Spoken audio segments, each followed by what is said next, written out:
November 1, 2025 నుంచి మనం చేసే ఒక ప్రత్యేక బ్యాచ్ అటు ప్రిలిమరీని ఇటు మెయిన్స్ని దృష్టిలో పెట్టుకునే target preliminary batch, target mains batch, target interview batch, target IAS 2026 batch, whatever the name it maybe. దీనికల్లా నేను ఏం చేస్తున్నానంటే 1+1 ఆఫర్ అని ప్రత్యేకంగా ఇస్తున్నాను. అంటే ఒక ఏడాదికి మీరు ప్రిపేర్ అయితే ఇంకొక ఏడాది పాటు మిమ్మల్ని ముందుకు తీసుకెళ్లే ప్రయత్నం చేయడం.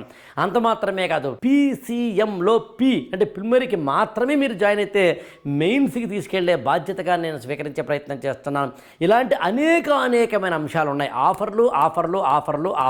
ఏమిటి ఆఫర్లు అని తెలుసుకోవాలనుకుంటే కనుక 8897826108కి ఫోన్ చేయండి. లేదా ఇవేమీ కాదనుకుంటే నా టైం తీసుకోండి, నా అపాయింట్మెంట్ తీసుకోండి. ఐదర్ వీడియో కాల్ కానీ లేదా పర్సనల్గా నన్ను వచ్చి కలవండి. Conditions apply. మిమ్మల్ని కూర్చోబెట్టి అసలు మీకు ఏం తెలుసును, ఇంతవరకు ఏం చదివారు, ఇంకా ఏం చదవాలి, అసలు మీ బ్యాక్గ్రౌండ్ ఏంటి, మీ ఎడ్యుకేషన్ బ్యాక్గ్రౌండ్ ఎలా ఉంది, అసలు మీకున్న అవగాహన సివిల్ పరంగా ఏమున్నాయి, అసలు మీకు ఎంత ఫినాన్షియల్ ఖర్చు అయ్యేందుకు అవకాశం ఉంది, అంత డిజైన్ చేసి మిమ్మల్ని అడుగులు ముందుకు తీసుకెళ్లే ప్రయత్నం చేస్తాను. Thank you so much. 8897826108కి ఫోన్ చేయండి.